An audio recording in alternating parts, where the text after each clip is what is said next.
ఇప్పుడు తీసుకురావడం జరిగింది. ఒకటే మాట చెప్తున్నాను ఈరోజు మీకు, 2019లో జనసేన పార్టీ నాయకుల్ని వైసీపీ ప్రభుత్వ కొంతమంది, అంటే మీకు ఎట్లా చెప్పాలంటే, కొంతమంది మైకులు ఉన్నాయి కాబట్టి రకరకాలుగా, అంటే ఒక వ్యక్తి విమర్శ చేస్తే ప్రతి విమర్శ చేయాలి, అంతేగాని కుటుంబాల మీద, వారి వ్యక్తిగత జీవితాల మీద మాట్లాడిన వ్యక్తులు పవన్ కళ్యాణ్ గారిని అనేక మారులు ఎలా దూషించారంటే అవి చెప్పలేని దూషణలు. నేను ఆ రోజు పవన్ కళ్యాణ్ గారు డైరెక్ట్గా నేను పోయి అన్నయ్య ఇది నేను తట్టుకోలేకపోతున్నాను, వారి ఇళ్ళ ముట్టడిస్తాను పోయి అంటే ఒకటే మాట చెప్పాడు, నువ్వు తక్షణమే నువ్వు మౌనంగా ఉండాలి.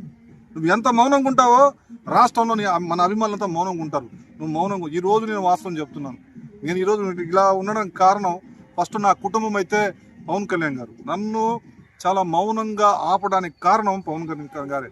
ఆయన ఒక మాట అంటే నేను ఒప్పుకునేవాడు కాదు, అది ఎంత పెద్దోడైనా